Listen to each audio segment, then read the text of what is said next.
Hello बच्चों। आज हम बच्चों रिटायरमेंट चैप्टर की कुछ इलस्ट्रेशन देखने वाले हैं। देखते हैं बच्चों ये इलस्ट्रेशन हमसे क्या पूछता है। तो बच्चों एल, एम और एन तीन पार्टनर्स एक फर्म में जो प्रॉफिट शेयर करते हैं 2:2:3 की रेशो में। बच्चों हमें उनकी बैलेंस शीट दे रखी है 31 मार्च 2023 की, जिसमें बच्चों लायबिलिटी साइड में creditors, bank overdraft, long term debts है और बच्चों कैपिटल अकाउंट का बैलेंस बता रखा है।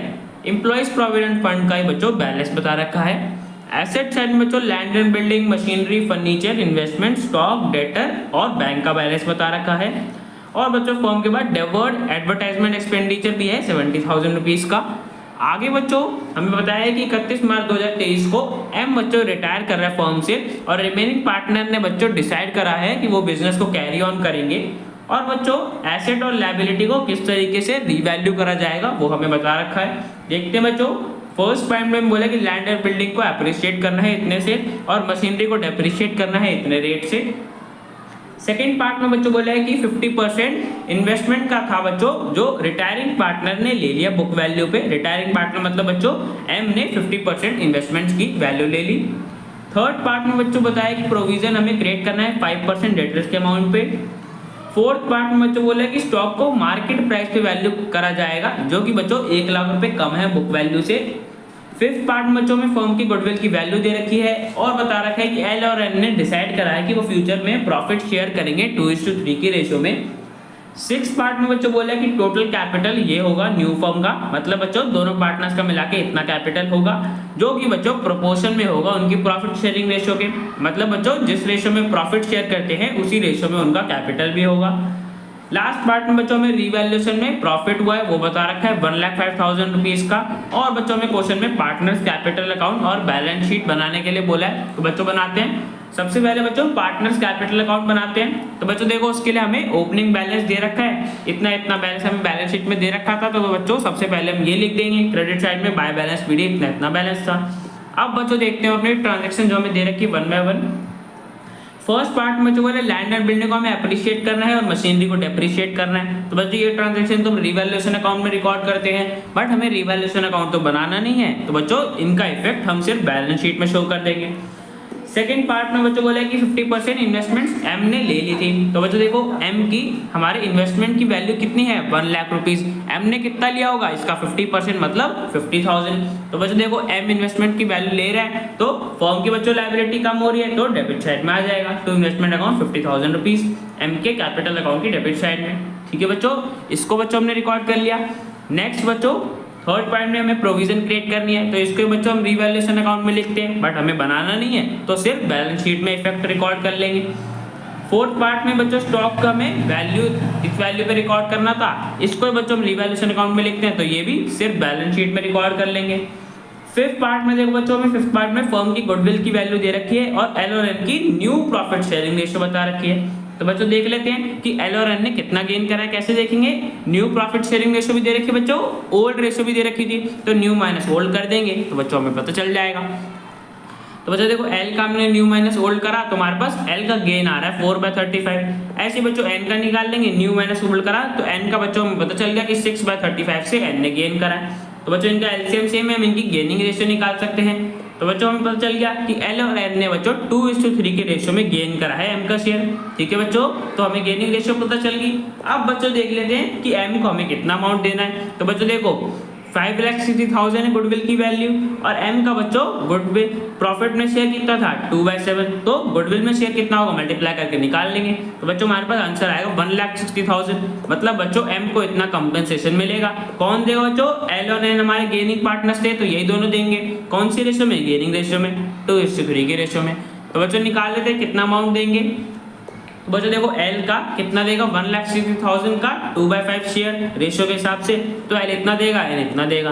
तो बच्चों हमें पता चल गया कि एल और एन इतना देंगे और एम को टोटल इतना मिलेगा। अब बच्चों इसको हम अपने कैपिटल अकाउंट में रिकॉर्ड कर लेते हैं। तो बच्चों देखो सबसे पहले एम को मिलेगा तो हमने उसके कैपिटल अकाउंट की क्रेडिट साइड में लिख देंगे, एल इतना देगा एन इतना देगा। और बच्चों एल और एन दोनों देंगे एम को तो उनके कैपिटल अकाउंट की डेबिट साइड में लिख देंगे बिकॉज उनका बैलेंस कम हो रहा है। तो बच्चों डेबिट साइड में आ गया, एल ने इतना दिया और एन ने इतना दिया एम को, तो ये अमाउंट आ गया। तो बच्चों हमने गुडविल की एडजस्टमेंट एंट्री रिकॉर्ड कर ली। अब बच्चों देखो हमारी नेक्स्ट पॉइंट क्या था बच्चों, टोटल कैपिटल हमें एडजस्टमेंट करनी है। बच्चों ये तो हम लास्ट में करेंगे।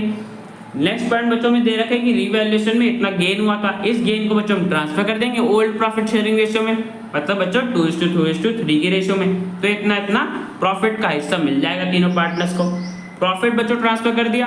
अब देखो बच्चों हमारे पास बैलेंस शीट में एक लॉस भी था, डेफर्ड एडवर्टाइजमेंट एक्सपेंडिचर 70,000 रुपीज का।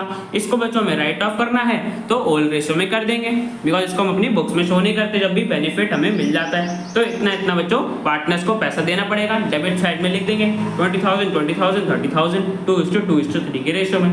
ठीक है बच्चों, ये अमाउंट आ गया। अब बच्चों हम सबसे पहले अपना देख लेते हैं कि एम को हमें रिटायरमेंट पे कितना देना है। तो बच्चों देखो टोटल करेंगे, हमारे पास एम का टोटल आ रहा है 5,90,000 और बच्चों इसमें से 20,000 का लॉस था और 50,000 इसने इन्वेस्टमेंट ले ली थी। तो बच्चों इसके एम के कैपिटल अकाउंट में बैलेंस बचा 5,20,000। मतलब बच्चों फर्म को इतना देना है एम को रिटायरमेंट पे, इतना उसके कैपिटल अकाउंट में बैलेंस है। तो बच्चों देखो हमें क्वेश्चन में कोई इन्फॉर्मेशन नहीं है कि एम को पे कर दिया गया है नहीं करा, तो हम यही मान के चलेंगे कि एम को अभी तक पे नहीं करा। तो ये अमाउंट बच्चों उसके लोन अकाउंट में ट्रांसफर कर देंगे। तो 2M लोन अकाउंट आ जाएगा 5,20,000 डेबिट साइड में। तो बच्चों हमें एम का पता चल गया। एल और एन का बच्चों हमें कैपिटल एडजस्टमेंट करनी है। तो बच्चों देखते हैं हमारा जो लास्ट पॉइंट बच गया था, इसमें बच्चों में क्या बोला है कि जो भी न्यू फॉर्म होगी, न्यू फॉर्म बच्चों किसकी, रिमेनिंग पार्टनर्स एल और एन की, उसका टोटल कैपिटल 32 लाख रुपीज होगा, जो बच्चों उनकी प्रॉफिट शेयरिंग रेशियो के प्रोपोर्शन में होगा। तो 2:3 बच्चों इनकी प्रॉफिट शेयरिंग रेशियो निकाल लेते हैं इनका न्यू कैपिटल। तो बच्चों देखो 32 लाख मल्टीप्लाई एल का शेयर 2/5, तो हमें पता चल गया कि एल का न्यू कैपिटल इतना होगा। ऐसे बच्चों एन का निकाल लेंगे 32 लाख मल्टीप्लाई 3/5, तो हमें पता चल गया कि एल और एन का न्यू कैपिटल इतना होगा उनकी प्रॉफिट शेयरिंग रेशियो के हिसाब से। तो बच्चों ये इनका कैपिटल अभी ने आगे फ्यूचर में यही मेंटेन करके चलना है, मतलब बच्चों इनका क्लोजिंग कैपिटल इस ईयर के लिए तो यही होगा। तो बच्चों डेबिट साइड में लिख देंगे टू बैलेंस सीडी, इतना इतना इनका क्लोजिंग बैलेंस होगा। अब बच्चों हम बैलेंस शीट फिगर निकाल लेंगे कि एल और एन को कितना पैसा इंट्रोड्यूस करना है इस कैपिटल तक पहुंचने के लिए। तो बच्चों देखो डेबिट साइड का टोटल ज्यादा आ रहा है, मतलब दोनों को पैसा लेके आना है इस कैपिटल तक पहुंचने के लिए। तो बच्चों एल का देखो, एल का टोटल हमारे पास इतना आ रहा है, उसमें से ये दोनों ट्रांजेक्शन माइनस कर दी तो हमें पता चल गया कि एल को बच्चों इतना पैसा और लेके आना है। तो buy bank account balance sheet figure में उसे इतना पैसा और लेके आना है ताकि उसका कैपिटल इतना हो जाए। ठीक है बच्चों, एल का पता चल गया। ऐसे बच्चों एन का निकालेंगे, टोटल डेबिट साइड का इतना आ रहा है, उसमें से ये दोनों ट्रांजैक्शन माइनस कर दी तो हमें पता चल गया कि एन को इतना लेके आना है। ठीक है बच्चों, तो एन इतना लेके आएगा तो उसका कैपिटल में बैलेंस इतना हो जाएगा। तो बच्चों हमने बैलेंस भी निकाल लिया और अमाउंट भी निकाल लिया। तो बच्चों हमने कैपिटल अकाउंट बना दिया। अब बच्चों बैलेंस शीट बना लेते हैं। तो बच्चों देखो बैलेंस शीट में हमारे पास creditors, bank overdraft, long term डेब्ट तो सेम ही रहेंगे, कोई ट्रांजैक्शन नहीं। एल और एन का बच्चों जो हमने न्यू बैलेंस निकाला था उस बैलेंस को हम शो कर देंगे बैलेंस शीट में। और बच्चों एम्प्लॉइज प्रोविडेंट फंड तो सेम ही रहेगा बिकॉज लायबिलिटी है। और बच्चों एम का लोन अकाउंट हमने एक नई लायबिलिटी क्रिएट करी थी ना कि एम को पे करना है इतना अमाउंट, तो वो आ जाएगा। एसेट साइड में देखो बच्चों हमारे पास अब क्या था, लैंड एंड बिल्डिंग की बच्चों हमें 2,40,000 से वैल्यू बढ़ानी थी। तो लैंड एंड बिल्डिंग बच्चों वैल्यू 5 लाख रुपीज है, तो 2,40,000 प्लस करके इतनी वैल्यू आ गई, न्यू वैल्यू। ठीक है बच्चों, लैंड एंड बिल्डिंग हो गया। अब बच्चों मशीनरी हमें क्या बोला था कि 10% से डेप्रिशिएट करना है। तो बच्चों मशीनरी की हमें वैल्यू दे रखी है 2,50,000, इसका 10% कितना होगा 25,000। तो बच्चों आफ्टर डेप्रिसिएशन माइनस करने के बाद हमारे पास मशीनरी की वैल्यू आ गई 2,25,000। तो बच्चों मशीनरी आ गया। फर्नीचर बच्चों सेम रहेगा, कोई चेंज नहीं हुई। इन्वेस्टमेंट में बच्चों 50% लेने के बाद 1 लाख रुपए था, तो 50,000 हमने ले लिया था, तो बैलेंस बच गया 50,000, इन्वेस्टमेंट आ गया। स्टॉक का देखो बच्चों, स्टॉक का मैं क्या बोला था कि 4 लाख रुपए बुक वैल्यू है, बट मार्केट में 1 लाख रुपए कम चल रही वैल्यू, तो मतलब न्यू वैल्यू कितनी होगी 1 लाख माइनस कर देंगे तो 3 लाख रुपीज होगी बच्चों स्टॉक की न्यू वैल्यू, वो आ जाएगा। डेटर्स में बच्चों हमने प्रोविजन क्रिएट करा था तो वो अमाउंट माइनस करके डेटर की वैल्यू आ जाएगी। बैंक में देखो बच्चों दोनों पार्टनर्स हमारे कैपिटल इंट्रोड्यूस करा था ना, उन्हें इतना इतना पैसा लेके आए थे ताकि उनका कैपिटल इतना इतना हो जाए, तो ये बैलेंस ऐड कर देंगे तो हमारे पास बैंक का नया बैलेंस आ जाएगा 22,05,000। ये बैलेंस बच्चों आ जाएगा बैंक अकाउंट में इतना इतना। ठीक है बच्चों, तो हमारे पास बच्चों दोनों साइड का बैलेंस सेम आ रहा है, टोटल 40,60,000 लायबिलिटी साइड का भी और एसेट साइड का भी। तो बच्चों हमने बैलेंस शीट बना दी। तो बच्चों ये क्वेश्चन हमारा कंप्लीट हो गया। अब बच्चों मिलते हैं नेक्स्ट वीडियो में।